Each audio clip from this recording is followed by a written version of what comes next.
Eu falei algo errado aqui no culto passado, quando no meio da pregação eu citei acerca do batismo de Jesus e que ele foi visitado pelo Espírito Santo, e errei só o tempo, né? Eu falei que Jesus, o Espírito de Deus desceu sobre Jesus, está lá em Mateus 3,16. Desceu sobre a cabeça de Jesus ali e visitou Jesus naquele dia, após o batismo que João Batista fizera com ele, e não depois que o diabo tentou ele durante 40 dias. Então Jesus foi batizado assim que ele desceu no Rio Jordão e levantou. O Espírito de Deus visitou ele ali, e não depois de ele receber a visita de Satanás. Amém? Peço perdão aos irmãos, estou corrigindo. E hoje nós vamos estar aqui abordando o livro de Provérbios, escrito por Salomão, filho de Davi, um rei, um dos reis mais ricos, né, que herdou do pai uma grande fortuna. E hoje nós estamos na edição 13, no capítulo de número 13. São 25 versículos, como eu vou contextualizar todos eles, trazendo uma explicação. Deus, assim, pela sua infinita misericórdia, que me dê, né, um alimento espiritual e celestial para que eu possa estar aqui fazendo essa menção dessa palavra, né? Porque eu vou dizer que esse aqui, praticamente o livro de Provérbios, são livros, em alguns capítulos, de assuntos tópicos. E pegar em cima de assuntos tópicos é um pouco complicado, é meio difícil, né? E tem alguns livros, esse livro mesmo, essa edição 13, esse capítulo 13, ele não fala em momento nenhum o nome de Deus, assim como o capítulo de número 4, mas são estímulos, conselhos, né, e instruções celestiais. Neste capítulo ele vem tratar aqui praticamente da família secular. Nós vamos ver aqui ele abordar algumas coisas como homens e mulheres na terra, né? Ele vai tratar aqui desses assuntos, e são assuntos que traz muito conhecimento para as nossas vidas. Nessa etapa, o rei Salomão, ele trata de assuntos diversos sobre as coisas que devemos guardar para termos uma vida benigna e longânima, usando nossa capacidade mental e espiritual para combater todo o mal que vier de encontro às nossas vidas. Eu mesmo que compus essa frase, esse pequeno texto, baseado no versículo epígrafe e os versículos de 2 até o versículo de número 9. Amém? Eu ponderei todos esses versículos e Deus me deu esta palavra, resumindo esta palavra nessa leitura, nesse pequeno texto que eu li para vocês. Amém? Igreja, que somos nós vivemos um embate direto, não indireto, mas diretamente, todos os dias. Todos os dias nós enfrentamos o pecado, todos os dias nós enfrentamos o velho homem, todos os dias nós enfrentamos a natureza carnal, todos os dias nós enfrentamos o nosso eu, que é a mesma coisa, todos os dias nós enfrentamos os opositores que se levantam contra as nossas vidas, seja ele quem for, marido, esposa, filho, trabalhador, colega de trabalho, patrão, um coletivo, dentro de um coletivo, um passageiro, um vizinho seu. Então nós estamos sujeitos a todas as coisas debaixo do sol. Nós não somos diferentes das pessoas que não praticam a Bíblia Sagrada como o intuito da sua vida. Só que em nós há uma diferença, que nós temos que muitas vezes engolir lagarta, gato, cobra, escorpiões, para manter a nossa vida prudentemente na presença de Deus, e não é fácil. Se algum de vocês me conhecesse aqui na década de 1980, 89 até 90, tem coisas que alguns de vocês já me disseram aqui que não me diria naquela época, tenha certeza disso. E se dissesse, haveria uma confusão muito grande entre mim e você, porque eu tinha esse ditado que eu não levava desaforo para casa. Se eu hoje estivesse fora da presença de Deus, não queria traficar, não queria usar droga, porque eu sempre bebi, nunca usei droga, nunca fiz esses usos, mas eu era uma pessoa de pavio muito curto. Deus tem me tratado cada dia, e eu agradeço a Ele que Ele tem me tratado cada dia nessa situação. E eu tenho, assim, passado por situações difíceis, em ter que passar por cima, né, de algumas situações que me mata por dentro, né, me destrói por dentro, porque a vontade é de, sabe, em algumas situações nós temos que ser homens e sinceros, mas por intermédio da palavra que aqui fui trazido, né, através da palavra de Deus, e por ter sinceridade com as coisas de Deus, tem coisas que são difíceis, mas Deus está no controle de tudo, né? Eu sempre peço à igreja, ore pela vida do pastor, porque não é fácil estar aqui na frente, né? Que as pessoas querem que nós sejamos santos. Eu não sou santo. É difícil ficar aqui na frente, é difícil você estar conduzindo a igreja. Quando você a conduz com sinceridade é difícil. Quando você a conduz de qualquer forma, não, porque tudo apraz o povo, e o pastor está ali para fazer a vontade do povo, ou seja, esses respectivos pastores. Mas quando o pastor está ali para fazer a obra de Deus com sinceridade, com todo o pecado que há sobre minha vida, com todos os erros que há em minha vida, há uma discordância muito grande da multidão que segue aquele respectivo pastor, porque ele não agrada o povo, e o povo não se agrada desse pastor. Jesus veio e ele agradou a todo mundo, mas nem todos se agradaram de Jesus. E nem sempre eu vou estar agradando você. Nem sempre eu vou estar agradando você. Nem sempre eu vou estar agradando você, porque faz parte do curso da vida. Então, para quem está na linha de frente é muito mais dificultoso, porque é sobre nós que reverbera a palavra de conserto, de acerto. É sobre nós que reverbera a palavra de, muitas vezes, exortação. E o povo não está preparado, ou não estão preparados, muitas vezes, para receber uma palavra de exortação. Se eu pudesse ouvir metade do que as pessoas dentro da igreja e fora falam de mim, eu acho que eu já tinha saído daqui. Mas quem me sustenta aqui em cima é Deus. É Deus que sustenta, porque é muito difícil você estar na frente de uma obra. Eu nunca pedi a Deus, e vou repetir outra vez, para ser pastor. Nunca almejei, nunca sonhei, nunca coloquei em meus planos futuros, no ano de 2000 para cá, de estar em cima de um altar pregando a palavra, principalmente dirigindo a igreja. E eu não sabia a responsabilidade que era, não sabia o trabalho que dava, porque nós trabalhamos com pessoas de culturas diferentes, sentimentos diferentes, pessoas com temperamentos diferentes, com naturezas diferentes, e você tem que agradar a todos. Mas fato é que nem todos se agradam de você, e nós temos que conviver com isso, como eu disse. Por isso que o apóstolo Paulo, ele nos classifica como hiperetas, escravos que eram tão somente designados para levar o povo até o local determinado, e lá ele seria morto. Essa é a ideia que o apóstolo Paulo tinha de um preleitor, um pregador, um líder ministerial. Mas Deus, ele está no controle de tudo. Uma coisa eu tenho certeza: Deus, ele está comigo. Disso eu tenho certeza absoluta. Deus, ele está como meu escudo em todos os dias da minha vida.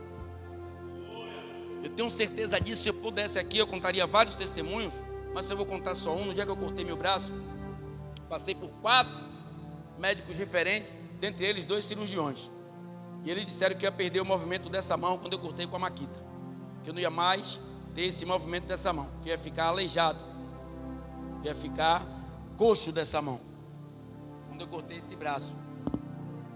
E no 4º médico, ou no 5º médico, que saiu do nada, porque eu tirei uma foto e mandei para a pastora do meu celular, que ela estava agoniada. Aí um dos médicos que estava na sala pediu o meu celular e disse: eu posso levar aqui? Eu disse: leve, com a foto do corte. E de repente me veio um rapaz desse tamanho aqui, pequenininho, mas retado. Quando ele olhou, ele disse: estrutura o braço do rapaz. Estruturou meu braço. E eu fui. Nesse dia eu tinha vindo da casa de um casal que estavam passando por turbulência, e infelizmente não deram lugar a Deus e se separaram. Aí dentro era em torno de 9 horas da manhã, e lá eu fiz a oração e tudo, tomei um suco. Quando eu voltei, foi na hora que aconteceu o acidente. 4 dias depois de 2018, 4 dias depois do Réveillon, passou o dia 31, eu com o braço enfaixado, tem culto lá embaixo ainda. Um dia, e quando eu saí do hospital, eu voltei para aqui de novo, para a obra. No dia 1º, dia 2, dia 3, dia 4, eu fui tomar a antitetânica, que nós chamamos, né, contra tétano. E eu entrei naquela sala, e nunca me esqueço daquele dia. A mulher nunca me viu na vida, não conheço ela, não conheço ninguém. Só cheguei, estava lá discutindo até com a mulher, porque meu braço estava enfaixado. A mulher não queria me dar antitetânica, porque ela não viu a gravidade. Aí eu peguei o celular e disse: a senhora, o que está acontecendo com meu braço é essa aqui, ó. Ela: misericórdia, vai lá. Porque eu não sei se eu estava com cartão, eu não sei por que foi, ela não quis. E quando eu entrei na sala, a mulher entrou de uma sala interior em direção a mim, E eu nunca me esqueço aquele dia quando ela gritou. Naquele dia, o diabo tinha enviado demônios para tirar a sua vida. Mas Deus enviou uma legião de anjos e combateu todos aqueles demônios e o espírito da morte. Eu não te conheço, varão, não sei quem o senhor é, não sei se o senhor é pastor, não sei o que o senhor é, mas eu quero dizer ao senhor, Deus é na sua vida. E começou a falar em línguas. E uma outra mulher do lado dela, que eram operários, empregadas daquele local. E o povo todo se aglomerou, porque não sabia o que estava acontecendo, pensando que era briga. Mas a mulher falou com um tom de adorador. Esse é um dos motivos que ainda me faz seguir em cima de um altar e dentro de uma igreja. É o único motivo que me faz estar aqui dentro e congregando, é saber que Deus está na minha vida. É o único motivo, porque se não fosse isso, eu já tinha chutado o pau da barraca. O ditado que tem aí fora. E aqui em cima, infelizmente, muitos não conseguem ser sinceros, mas eu sou bastante sincero. Amém? Capítulo de número 13, versículo 1, ou epígrafe. Começa assim: o filho sábio ouve a correção do pai, mas o escarnecedor não ouve a repreensão. Quando ele fala o filho sábio, nós vimos isso a olho nu. Como eu falo sempre, já tem várias pregações no YouTube. Nós estamos aqui essa hora. Tem jovens masculinos e femininos entre 12, 13, 14, 15, 16, 17, 18, 19, 20 anos sendo assassinados nesse momento. Porque não houve a correção de papai. Porque não houve o conselho de mamãe. Porque prefere ouvir conselhos da rua. E o conselho da rua muitas vezes é morte. Então, mas o escarnecedor não ouve também a repreensão. Porque quando o pai fala, ele escarnece. Sai daí, coroa, se escarnecer. Quando a mãe fala, ele escarnece. Deixa a minha vida. O escarnecedor, ele não suporta ouvir repreensão. Filho, não vai, está errado. Filha, não vai, está errado. E seguindo uma linha teológica, isso também serve para nós, irmãos e irmãs de igreja. Quando Deus usa um pastor, um profeta, uma profetisa para dizer: irmã, Deus está mandando te dizer isso. Eu sei que tem muitas profetadas aí. Eu sei que tem muitas pessoas usando a boca, dizendo que Deus mandou sem Deus falar. Mas dá para você perceber e sentir. Quando Deus é abstrato, Ele fala. É um Deus que você não consegue pegar, não consegue, sabe, andar com Ele visivelmente, fisicamente. Mas é um Deus que você consegue ter Ele no teu coração, na tua mente. E quando Deus abre a boca, você sabe que é Deus que está falando. E muitas vezes dentro da igreja, quando o anjo da igreja aconselha o servo rebelde, o filho rebelde não quer ouvir. Sabe, o mal da igreja em si, todos nós, é que nós não levamos muito em consideração a palavra de Deus, né, Val? A palavra de Deus. O mal da igreja é essa. Senta aqui, Val, eu quero ficar olhando para você aqui. Senta aqui. Val de Michele, senta aqui, eu quero ficar olhando. Senta aqui, fica aqui. O mal da igreja é não suportar ouvir exortação. Ágata, Rosana, mãe de Ágata. O mal da gente é esse. Diz aí que o brasileiro só fecha a porta depois de roubado, né? E o ímpio só fecha a porta depois de morto. Quem é o ímpio, pastor? Todo aquele que... Eu gostaria de ficar olhando para você, eu quero ficar olhando para você, viu? Todo aquele que comete impiedade. Dá um copo com água ele aí, Michele, você que é a esposa dele. O ímpio é todo aquele que comete impiedade. Coisas que vão de encontro à palavra, à repreensão e à exortação de Deus. Eu sei que eu estou errado, eu sei que no que eu estou errado, e eu sei no que eu preciso me consertar. Mas nós estamos em uma locomotiva desenfreada de estar todo dia nos cultos e querer ouvir palavras de bênção, palavras de libertação, palavras de cura, palavras de mistério, onde Deus não está. Nós somos peregrinos nesta terra. Deus não valoriza Lamborghini, limousine, mansões, fazendas, roupas de linho. Deus, Ele não valoriza dólar, euro. Deus não valoriza nada disso, porque tudo isso Ele tem, porque tudo é dEle.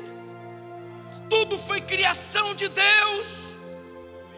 O que Deus preza, vela, o que Ele cuida é nossa alma. A preocupação de Deus é com o nosso destino após a morte. E nós deixamos muitas vezes nos enfraquecer, muitas vezes por tudo isso na área da emoção. Tricotômico, corpo, alma e espírito. 4 níveis de vida: físico, emocional, intelectual e espiritual. Todos nós temos tato, olfato, paladar, visão e audição. Tudo isso são atributos para que coisas espirituais, benéficas e maléficas, trabalhem em nossas míseras vidas. Sabe quantas pessoas, igreja, olhem bem para mim agora, em nome de Jesus, todos vocês. Sabe quantas pessoas dariam tudo para estar no lugar de vocês agora? Dentre elas, pessoas que nasceram sãs estão aleijadas. Dentre elas, pessoas que nasceram com visão e hoje estão cegas. Dentre elas, pessoas que estão agora sendo visitada por oncologista, médico que vai lá, estudou para fazer cirurgias em câncer.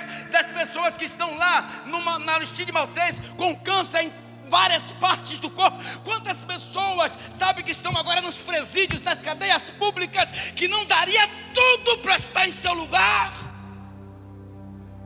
porque tiveram tempo para valorizar o Deus que estava na vida deles, não valorizaram. É um tempo, igreja, que nós temos que valorizar. É difícil, é muito difícil, não é fácil, não, eu sei, porque eu senti aqui a dificuldade que foi de eu largar de beber, depois que eu fiz aliança com Cristo. Na época era a única coisa que estava empreendendo ainda, porque nós somos adamicamente caídos. Então ele já começa trazendo uma exortação para a igreja e para vocês, filhos. Eu já não tenho mais pais, só tenho a Deus para obedecer. Mas se meus pais estivessem vivos, eu ainda teria que obedecê-los. Falei aqui uma vez e vou repetir de novo. Aos 49 anos, quando eu tinha, que era ainda quando meus pais estavam vivos, 48 anos, quando eles iam lá em minha casa, Cláudia está aqui que é testemunha, não estou mentindo. Benção a minha mãe, benção a meu pai. Ele, Deus que te abençoe, meu filho. Porque as pessoas confundem bênção. Quem te dará a bênção, quando o seu pai ou sua mãe te abençoa, está liberando proteção, é uma coisa celestial, não sai da boca, sai até da boca do pai, perdão, mas vem de Deus. Quando um pai te abençoa, aí tem pessoas que estão 17 anos, não tem vergonha de pedir bênção ao pai. Você não sabe o mal que vocês, por isso que tem muitos descendo da sepultura, não estão sendo mais abençoados pelo pai, pela mãe, porque tem vergonha de pedir na frente de amigos. Papai e mamãe que entrasse aqui, vocês iam ver, eu, na frente de todo mundo aqui, benção pai, benção mãe, ainda dava beijo na cara, no rosto dele, na testa, no rosto, no pescoço de minha mãe, porque isso é bíblico. Então o primeiro tópico que ele usa aqui é acerca da obediência. Aí ele vai tratar agora no versículo 2 e o 3 acerca do que está escrito também em Tiago, se não me falha a memória, capítulo 2, que é acerca da nossa língua. Olhe para cá, igreja, a tua boca pode te levar para os céus, como pode te levar para o inferno. A tua boca pode te levar para um palácio, como também pode te levar para uma masmorra. A tua boca pode te levar a uns lugares melhores que você possa visitar aqui no Brasil, como também pode te colocar na prisão. Olha o que ele diz no versículo 2: do fruto da boca, louvado seja Deus, cada um comerá o bem, mas a alma dos prevaricadores comerá a violência. Ou seja, tudo aquilo que você produzir com a tua boca, disso você comerá. Aí no versículo 3 assim, ó: o que guarda a sua boca conserva a sua alma, mas o que muito abre lábios tem perturbação. Por quê? Quem conversa demais sempre entra em contenda, sempre fala o que não deve, e geralmente quem fala o que não deve ouve o que não quer. É um ditado popular que nós usamos. Geralmente entra em confronto, fofoca com a vida de A, de B e de C. Tem pessoa que não consegue ficar parada, centralizada, seguindo o curso da sua vida, mas tem de meter o pé na vida dos outros. Tem que estar comentando a vida dos outros. Eu te pergunto, essa pessoa quer o seu bem? Não. Essa pessoa que tem espírito de tribulação, espírito de perturbação. Ele diz, ó, o que guarda a sua boca conserva a sua alma, mas o que muito abre lábios tem perturbação. Então conserva a tua língua dentro da tua boca, abre ela no momento necessário. Na hora que você tem que ajudar alguém, que você vai evangelizar alguém, que você vai tentar tirar alguém de alguma enrascada, mas não usa a tua boca para trazer maldição para a vida de ninguém, não. Se você vir alguém no erro ali, a Bíblia fala, principalmente se for dentro da igreja, está lá em 1 Coríntios capítulo 6, que nós temos que nos reunir como servos de Deus, chamar aquela pessoa para o conselho da igreja, para que aquela pessoa veja que ela está errada, não ir para a porta de vizinho de A, de B e de C e ficar falando da vida de todo mundo. De dentro da igreja, Deus não se alegra com tal feito. Pastor, mas ele está errado, deixa, é problema dele. Pastor, ela está errada, é problema dela. Ore por ele, ore por ela. Não deixe que ele caia, não deixe que ela caia, porque a tua boca tem poder. A oração de um justo, ela surte muito em seus efeitos. Mas nós estamos comendo banana hoje em igrejas, ouvindo que esses homens e mulheres estão aí em cima com palavras motivacionais, trazendo para o teu ego aquilo que você quer ouvir, e sua vida decadente. Homens e mulheres cometendo os mesmos vis pecados que cometiam quando era mundano. Não mudou porque perdeu o temor e perdeu o tremor a Cristo. Nós estamos nessa etapa de adoradores. Quero nem saber, o corpo é meu, a vida é minha, eu faço o que eu quero. Mas uma hora você vai ser cobrado. Senão a Bíblia seria completamente mentirosa, há mais de 2000 anos escrita. No versículo número 4 ele diz assim, ó: a alma do preguiçoso deseja coisa nenhuma e coisa nenhuma alcança, mas a alma dos diligentes engorda. Por quê? Tem pessoas que põem propósito nas mãos de Deus, ou um filho de pais, ou pai e mãe dentro de casa, fica o tempo todo dentro de casa, não quer trabalhar, não quer expandir a sua vida secular e ministerial. Assim também é dentro da igreja, coloca um propósito na mão do Senhor e fica em casa esperando que a sorte venha bater. Não, vai ter como as formigas, rebanho de preguiçosos. É bíblico. A alma do preguiçoso deseja e coisa nenhuma alcança, mas a alma dos diligentes engorda. Versículo 5: o justo aborrece a palavra de mentira, mas o ímpio é abominável e se confunde. O justo vai aborrecer a palavra de mentira, porque quem está em Cristo não anda mais com mentira. Quem é o pai da mentira? É diabo. João 10:10. Como ladrão, veio para roubar, matar e destruir. Ele é o mentiroso, o enganador. Então, em nós que estamos em Cristo Jesus, que somos novas criaturas, servos do Senhor, não compete mais nós mentirmos, porque Deus, Ele sabe de todas as coisas. Aí ele diz assim: o justo aborrece a palavra de mentira, mas o ímpio é abominável e se confunde nela. Porque mente, que uma hora se confunde, se atropela nas suas palavras, entra em confronto e conflitos, e de repente está trazendo coisas terríveis para a sua vida. Versículo 6: a justiça guarda ao que é sincero no seu caminho, mas a impiedade transtornará o pecador. Sabe o que é viver em transtorno? Você já viu algumas pessoas falar que tem problemas de depressão ou ansiedade? O transtorno é muito pior. Você não consegue centrar ou centralizar a sua vida. Você fica o tempo todo oscilando em pensamento. Você quer algo e não consegue. Você quer conquistar algo porque você sempre atropela tudo. Porque você não tem uma personalidade formada. Está transtornado. É como um filme que eu assisti uma certa vez, Um Dia de Fúria. Há muitos anos atrás, que um cidadão ia para casa, um pai de família, e de repente deu uma loucura nesse cara no trânsito. Ele saiu, largou o carro lá e fez várias besteiras durante o dia, porque ele teve um transtorno naquele momento psicológico. Então, quem são os que adquirem essa enfermidade? A justiça guarda ao que é sincero no seu caminho. Que caminho é esse? Alguém pode me explicar? João 3,16. O caminho está no Filho de Cristo. Ou João capítulo 1. Ele é o verbo e o verbo se fez carne.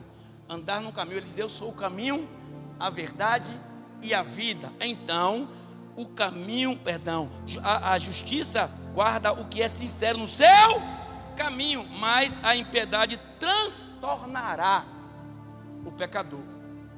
Quantos pecadores que nós vimos aí hoje transtornados também, bebendo, usando drogas, se prostituindo, fornicando, adulterando. Quantos pecadores nós vimos transtornados depois que faz alguma porcaria e depois que cai na realidade e vê a besteira que fez, se arrepende, mas já foi feito. Então, igreja, valorize cada dia. Pastor, a igreja está chata. Fique na chatice da igreja. Não queira a novidade do mundo, porque a novidade do mundo é desprezo, é destroços, é morte e lamentação. Fica na chatice da igreja. Poxa, está chato. Continue, porque tem muitas pessoas que queriam estar na chatice que você está, como eu disse no início, e hoje já não consegue mais vir até a igreja. Versículo 7. A quem se faça rico, não tendo coisa nenhuma, e quem se faça pobre, tendo grande riqueza. Tem pessoas que não tem nada e quer tirar onda de barão, né? Fato isso. Se acha, se faz de rico, não tem nada. Toda hora quer estar na pizzaria, toda hora quer estar na churrascaria, toda hora quer estar em todo lugar. Pastor, você vai? Digo, não, por nada. Porque às vezes você é até mal visto, alguém te inveja, alguém vai ter ambição no que você tem. Teve um caso aí que um cidadão ficou de olho porque o amigo estava tendo uma sessão na sua vida financeira e foi e projetou um assalto e matou o rapaz. Por quê? Abre a boca demais, fala o que não tem, diz que tem o que não tem. Mas é o que ele diz, a quem se faça de rico não tendo nada ou coisa nenhuma, e quem se faça de pobre tendo grande riqueza. Quem tem fica sempre calado. Você não vê esses caras ricos aí ficar em lugares aonde não compete de eles estarem abrindo a boca, que tem dinheiro, que faz isso e aquilo. Então, uma lógica, meu amigo.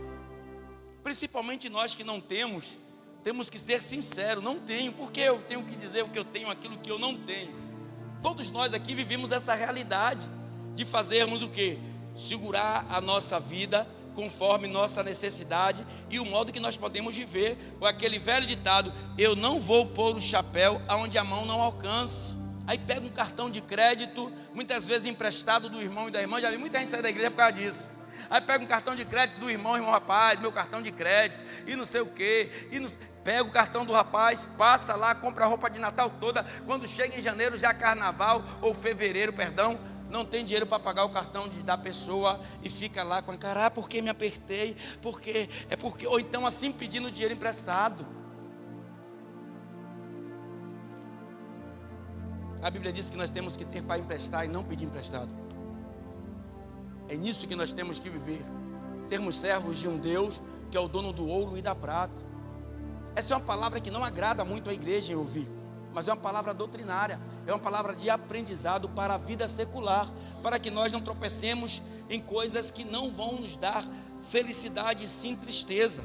Olha o que ele diz no versículo número 8: o resgate da vida de cada um são as suas riquezas, mas o pobre não ouve as ameaças. Ou seja, você vai ter naquilo que você tem, aquele que é mais dado é mais cobrado.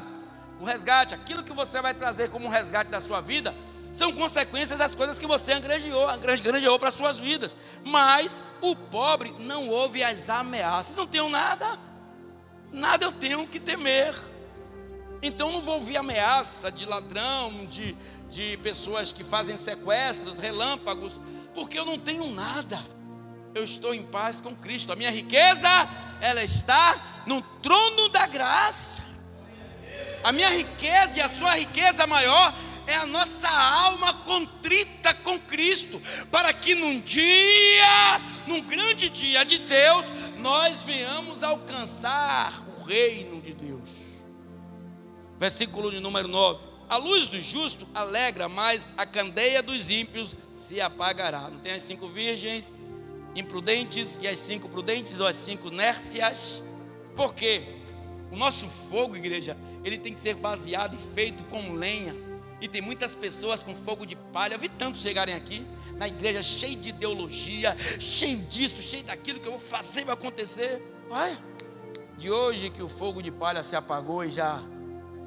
Porque o fogo que ele é feito na lenha, ele dura a noite toda. Quando chega pela manhã, Deus ordena aos sacerdotes que ponham lenha para que o fogo se reaqueça outra vez. Então que você consiga, sabe, pôr na tua lamparina um azeite que venha trazer o tempo da durabilidade de Cristo. Pastor, o que é isso? Este azeite é a nossa vida com Cristo. que nós venhamos deixar a lamparina acesa até o dia que ele volte para arrebatar a tua igreja, ou quando não isso, quando nós falecermos, que nós venhamos falecer, mas a lamparina esteja acesa no caixão. Está lá o corpo no caixão, mas a lamparina está acesa, porque nós morremos em Cristo Jesus. Então não deixe se apagar essa chama que há em você, não deixe ninguém consumir isso que há em você, seja de uma maneira saudável ou de uma maneira persuasiva, de uma maneira de assédio, de uma maneira, sabe, que você está pensando que está fazendo bem, trazendo prazer à sua carne. Você está entendendo o que eu estou falando? Seja de que forma for, sexo, bebida, droga, dinheiro emprestado, o que for que está trazendo, eu estou fazendo algo que está satisfazendo a minha vida. Só que a nossa vida, ela não se consiste nisso aqui. Todo ser humano, ele nasce, cresce, reproduz e morre. Ninguém aqui vai ficar para semente. Fizeram uma pergunta uma vez, eu respondi com a minha ideia, não biblicamente, porque algumas pessoas que morrem, né? Algumas pessoas que morrem no leito de morte, a pessoa bagunça a vida toda. Quando chega no leito de morte, aí chega lá aqueles pregadores, com todo respeito aqueles pregadores, que faz aquela pergunta: quer fazer aliança com Cristo? Quer aceitar Jesus agora como seu Salvador? Como fez um rapaz baleado lá, a senhora fez o apelo, ele aceitou e morreu. Poxa, peraí, a Bíblia fala que todo aquele que crê e for, pastor, mas teve Dimas, pastor, do lado direito. Ali foi um dia fatídico, um dia diferente, uma situação diferente. Poxa, então eu vou sair da igreja, vou voltar a fazer tudo o que eu fazia quando estiver perto de morrer, porque assim é fácil.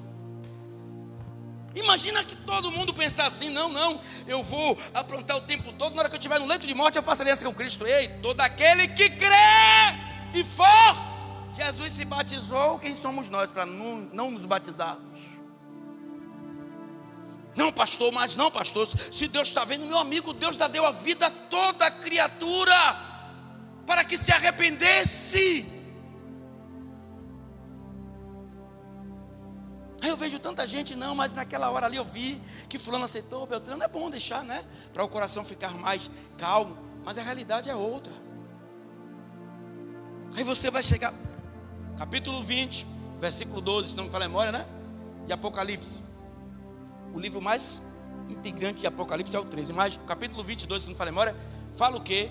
Que ele vai abrir os livros. Aí, suponhamos, eu estou lá, roubo, mato, matando um bocado de gente, daqui a pouco eu vou trocar tiro com um A, B ou C, e tomo um bocado de tiro, chega lá, alguém chega, aceita Jesus, chega. No dia que eu vou ser ressuscitado para Cristo, aí ele vai abrir os livros e vai contabilizar, e vai começar a contar. E vai contar o que da vida de um cidadão desse? Você viveu, matou, assassinou, fez isso e aquilo outro. Mas no dia que você morreu, você fez aliança. Você foi batizado, irmão? Não, porque estava agonizando de sangue no chão. Aí a palavra de Jesus vai ser anulada. Ele do lado de Deus, a palavra dele vai ser anulada, porque vai dizer que ele veio 3 anos e 6 meses, viveu, sofreu, padeceu, pregou a palavra, curou, e de repente, em um momento ele chega: todo aquele que crer e for batizado será salvo, os que não já estão condenados. Aí vai chegar um cidadão desse lá, Jesus sentado à destra de Deus, deixa de ser advogado para ser juiz, não é mais promotor, é juiz. Ele, Pai, Filho e Espírito Santo, de repente chega lá, e cadê o batismo? Cadê as suas obras, irmãos? Não tem. Parou para pensar nisso? Que diz que lá vai ter grandes surpresas.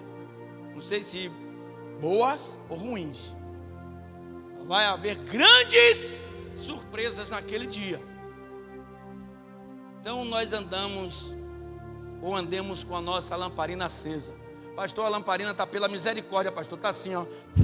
O fogo está balançando. Não deixe apagar. Não deixe, pastor, mas eu estou no pecado, estou no erro. Não deixe apagar. continua perseverando, continua orando. Pastor, será que Deus ouve a minha oração? Deus pode até não ouvir a sua oração, mas Ele vai ver a sua súplica, vai ver que você está querendo uma redenção, está querendo voltar, então Ele vai te dar uma outra oportunidade, porque está no teu coração o desejo de sair daquilo, o desejo de deixar de praticar essas coisas, porque você está tendo um encontro com Deus e está vendo que está errado, mas se ficar empurrando com a barriga, pode ter certeza que o azeite vai se apagar. Quanto mais se apagar, mais morto fica. Vou trazer algo aqui só para fazer uma ilustração aqui, né? Rapidinho. Se eu fechar os olhos aqui, obviamente vou apagar tudo, não vou ver nada. Não estou vendo mais nada. Por quê? Fechei as minhas pálpebras, que acho que é assim que se chama, e não estou vendo nada. Ou seja, acabou, apagou. Da mesma sorte é quando nós morrermos. Vai se apagar a sua vida secular, mas as suas chamas têm que estar acesa. A sua chama tem que estar acesa. Lá não tem esposa, lá não tem marido, lá não tem filho, lá não tem amigo, lá não tem companheiro, lá não tem companheira, lá não tem parente, lá não tem parentesco. Lá nos céus é indivíduo por indivíduo. Não existe divisão de oração, de pedido por A e por B. Não existe. Vai abrir-se o livro diante de cada um de nós, e ninguém vai entrar de 2 em 2, de 3 em 3 ou 4 em 4. Cada um responderá por si. Então deixa a sua lâmpada acesa enquanto há tempo de você deixá-la acesa. Deus, Ele conhece o nosso passado, Ele conhece o nosso presente e Ele sabe do nosso futuro. Nós não sabemos de absolutamente nada. Versículo 10: da soberba só provém a contenda, mas os que se aconselham se acham a sabedoria. Quantas pessoas, eu falei isso aqui várias vezes, aqui tem umas dezenas aqui, que não gosta de ouvir conselhos, que não gosta de ser liderado. Se tem pretensão de ser alguma coisa, líder de alguma coisa, pastor, esqueça, porque aquele que não serve para ser liderado, não serve para liderar. Como é que você vai aconselhar uma pessoa se você nunca recebeu repreensão ou conselho? Porque você nunca gostou. Aqui tem unzinho, não vai para lugar nenhum. Não vai para lugar nenhum. Porque não gosta de receber repreensão. Acha que sempre está certo. Acha que sempre é a bola da vez. Sempre a sua opinião é que vale. Não vai para lugar nenhum. Todos nós somos suscetíveis a erros. Eu, você, todos nós. Eu erro. Quantas vezes pedi desculpa aqui a toda a igreja, do final do ano até cá, porque eu erro. Mas tem uns aqui que diz que não erra não, com a vida toda desgraçada, mas acha que é a palmatória do mundo. Gosta de repreender todo mundo, mas quando é repreendido ou repreendido, faz bico, vira a cara, fica com raiva, não vai para lugar nenhum, porque está aqui na Bíblia, ó. Da soberba só provém contenda, mas com os que se aconselham se acha sabedoria. Por quê? Quem ouve correção se torna uma pessoa sábia, porque sabe que está errado, e daquele erro que ele fez, vai estar ensinando outras pessoas como um testemunho da sua vida, negativo no passado, mas agora no presente de uma forma positiva, para ganhar almas para Deus. Está entendendo, igreja? Está entendendo, igreja? Quem está entendendo, dá um glória aí bem alto.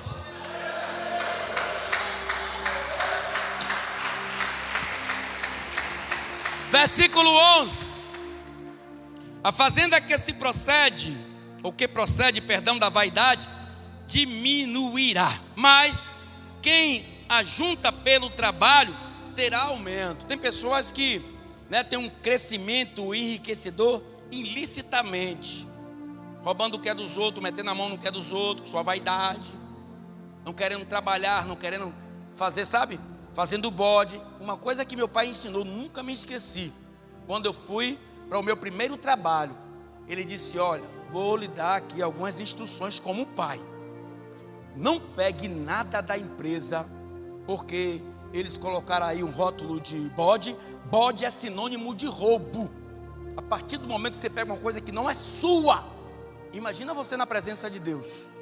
Não pegue nada, não entre em motim, para que você não venha estar fazendo vandalismo dentro da sua empresa. Porque eu entrei numa empresa, nunca me esqueço dessa conversa que meu pai teve comigo quando eu tinha 19 anos. Entrei numa empresa como um ajudante e saí de lá como encarregado de 17 operários. Na Ultratec, se não me falha a memória.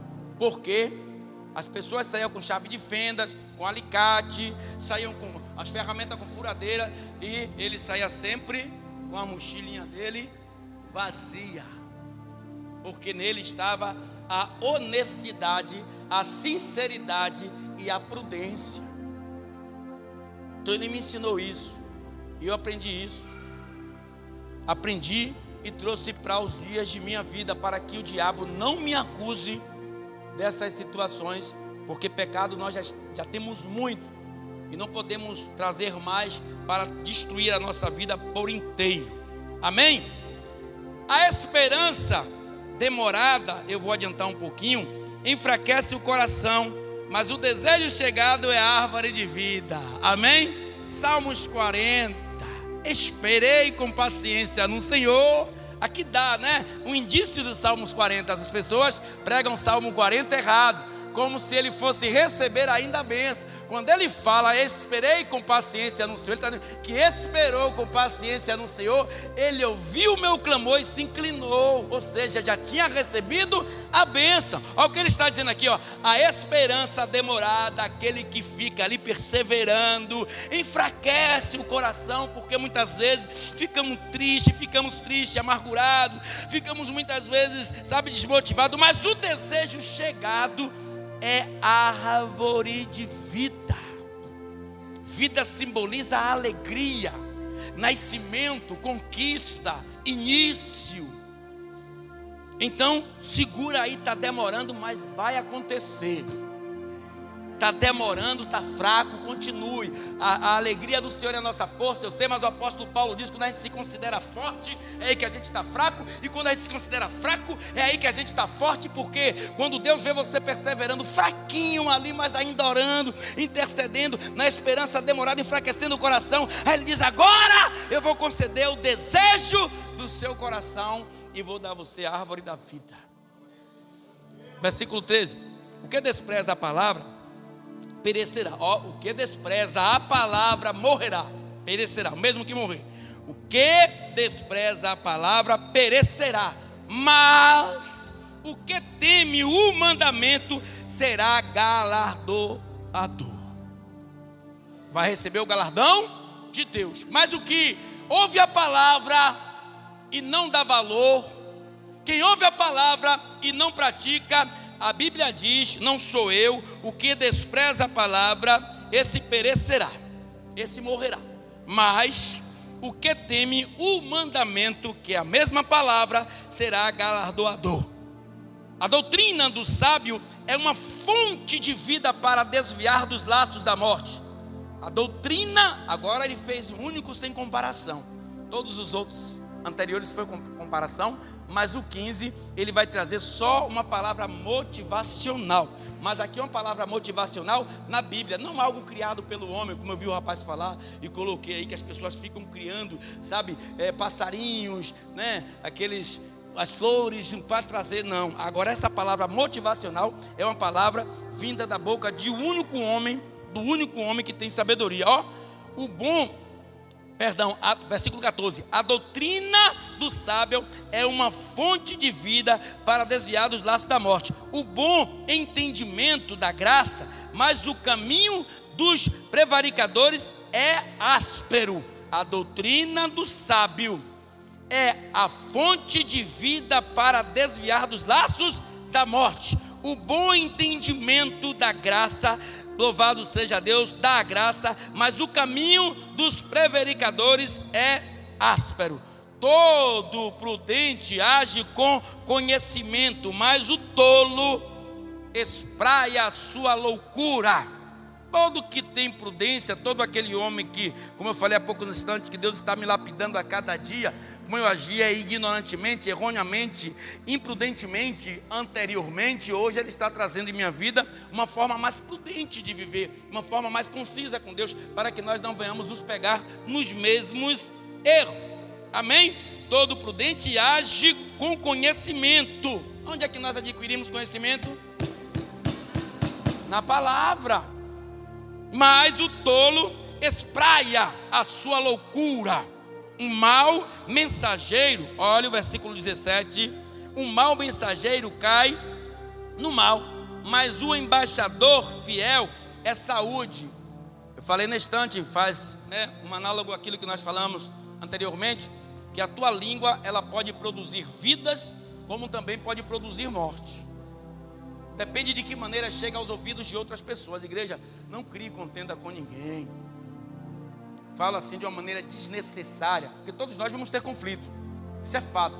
Se alguém pisar em seu pé, você vai ter um momento de, Então eu falo isso de uma maneira desnecessária. Às vezes você está ali, está Márcio e Rosenildo aqui, você usa a sua boca para levar uma mensagem para o Rosenildo, que supostamente Márcio falou, desnecessariamente. O que é que você tem a ver com isso? Se eles têm um problema entre eles lá, que eles se resolvam diante de Deus. Você não é advogado de ninguém. Esses são chamados os verdadeiros advogados do diabo, que leva contendas na vida de pessoas. Tem um ritmo, tem no seu coração, tem no seu interior, nas suas entranhas, o desejo de ver o circo pegar fogo, para não ver a alegria do palhaço. Estou só parafraseando. Versículo de número 18. Pobreza e afronta virão ao que rejeita a correção, mas o que guarda a repreensão será venerado. Pobreza e afronta virão ao que rejeita a correção, mas o que guarda a repreensão será venerado, será bem recebido, será alcançado pela vontade de Deus. Mas o que rejeita a correção, vai o tempo todo dar murro em ponta de faca. Amados, nós temos que aprender a baixar nossa cabeça quando nós estamos errados. Quando estamos errados, estiver errado em uma coisa e você vê que está errado, com certeza, concretizamente errado, eu não tenho vergonha de pedir perdão. Se eu tiver errado, eu não tenho vergonha de pedir perdão a senhor ninguém. Isso é normal, mas se eu não tiver, irmão, a gente vai ter que ajustar as contas até o último momento. Pode esperar por isso, que isso é fato. Amém? O desejo que se cumpre deleita a alma.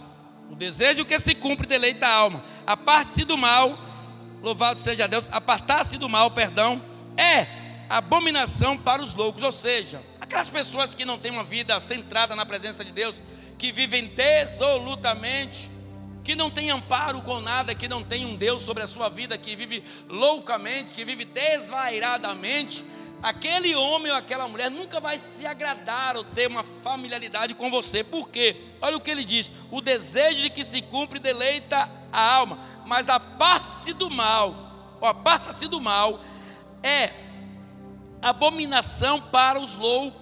Não ande com pessoas que vai trazer a tua vida, ou trazer na tua vida contendas, irritações, iras, problemas seculares, espirituais, conjugais, familiares. Apartem-se de tais pessoas. Salmos de número 1, ele já começa com essa instrução, nessa introdução de que não ande segundo o conselho dos ímpios, nem se detenha no caminho dos pecadores, nem se assente em roda de escarnecedores. Bom para mim e para você é andarmos diligentemente na palavra de Deus. Quantos inimigos eu conquistei depois que eu fiz aliança com Cristo, porque eles queriam viver dissolutamente com as loucuras anteriores ou antigas, Dário, para que eu agradasse eles ou elas, bebendo, fumando, pagando, ajudando a pagar as contas. E eu saí desta linha de pensamento e raciocinei melhor, tive uma inclusão cristã na minha vida, onde hoje eu sirvo a Cristo e essas pessoas não fazem mais parte da minha vida, não faz mais parte dos meus pensamentos, do contexto de vida que Deus preparou para mim e para você. Não ande, igreja. A Bíblia fala fugir da aparência do mal. Fugir da aparência do mal. Versículo 20. Anda com os sábios e serás. Anda com os sábios e serás. Anda com os santos e serás. Anda com os santos e serás. Anda com o endemoniado e será. Anda com o problemático e será. Quem se junta com porcos vai comer os mesmos farelos. Então ele diz assim, ó, louvado seja Deus, versículo 20: anda com os sábios e serás sábio, mas o companheiro dos tolos será afligido.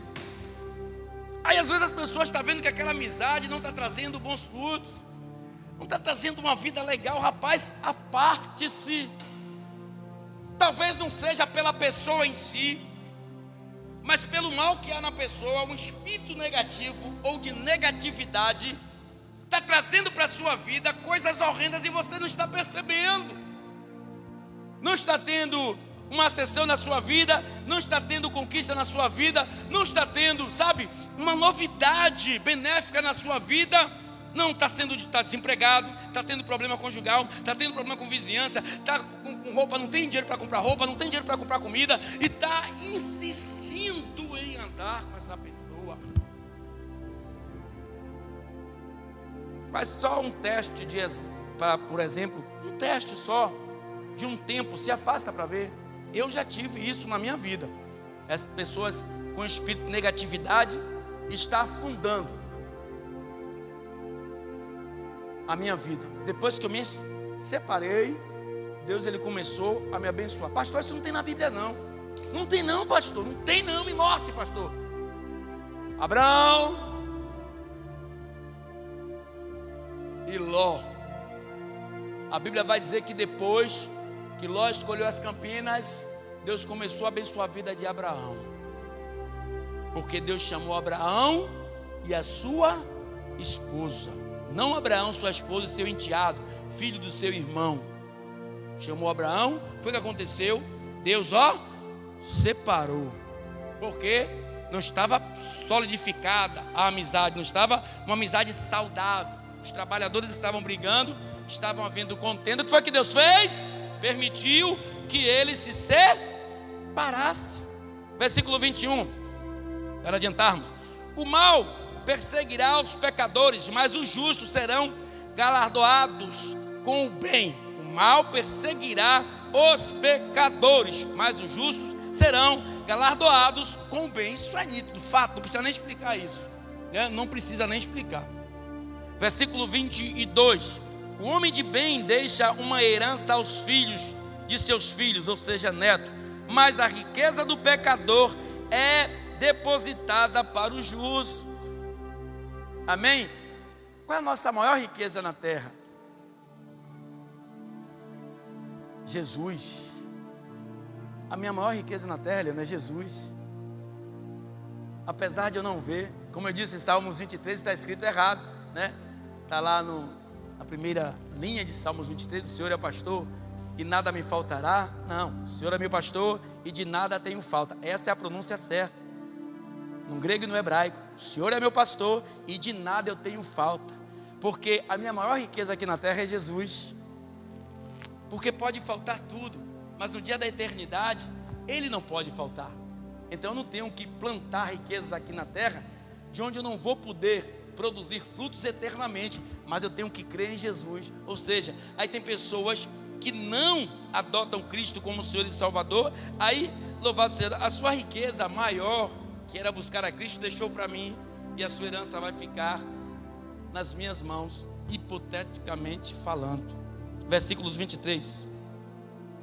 Abundância de mantimento há na lavoura dos pobres, mas alguns há que se consomem por falta de juízo, né? Eu acho que ele fala pobre aqui na maneira humilde de ser, né? Na maneira lícita de se viver e não ilícita. Então ele usa sempre esse termo, ó, a abundância de mantimento há na lavoura do pobre, mas alguns há, louvado seja Deus, que se consomem por falta de juízo. Aqui ele não está falando de pecador, aqui ele não está falando de ímpio. Aqui eu falei nesse instante, é você pôr o chapéu aonde sua mão alcance. Se você ganha R$1.000, como é que você vai comprar em um cartão R$3.000? Ainda que seja dividido, para virar uma bola de neve, porque vai chegar um determinado mês que vai se apertar as coisas e você não vai ter dinheiro para pagar a parcela. É o que vai acontecer, é o que ele está dizendo aqui, ó. Mas alguns há que se consomem a mente por falta de juízo, por falta de responsabilidade. Versículo 24, para terminarmos, e 25. Olha o que ele está dizendo aqui, igreja, agora ao Pai e ao Filho. Amém? O que retém a sua vara aborrece seu filho, ou a seu filho, mas o que o ama a seu tempo castiga. Reter é o mesmo que, ó, que retém a sua vara aborrece seu filho. Quantos filhos estão aí como filhos do mundo? Porque o pai, a mãe e outra, o mundo está fazendo com que nós perdamos o conceito familiar. O pai não pode mais corrigir o filho agora não. Bater como a mamãe me batia de cabo de vassoura, saia correndo. Sabe? Não pode não.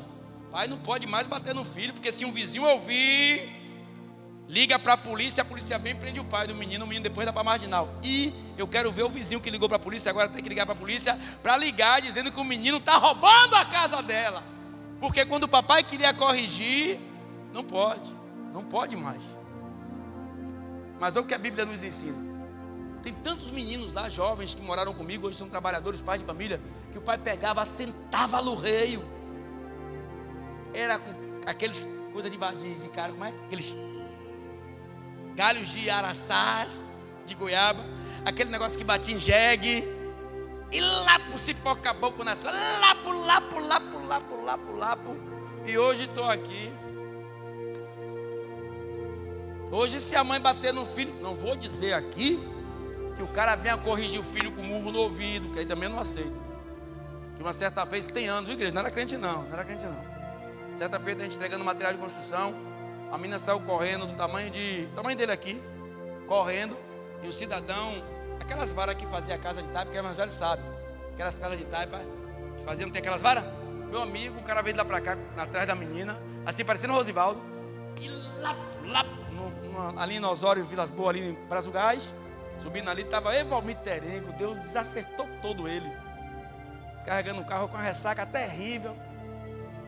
Aí quando eu parei na frente da menina, eu disse, mãe, aí eu parei a menina chorando, peguei a menina, falou, que é seu pai? Não, meu tio. Eu digo, opa, não vou contar aqui que não carece contar, mas ele pagou um preçozinho, eu acho que ele nunca mais vai bater nela, bateu nela depois daquele dia. Mas uma correção bem-vinda, uma correção, que o filho respeite o pai, tema o pai. O filho hoje não tem meu pai, de 12, 13, 14 anos, qual é a coroa? De 12 o quê, rapaz? Estou sendo, em 12 anos estava roubando, foi uma moto daquela em São Paulo, não?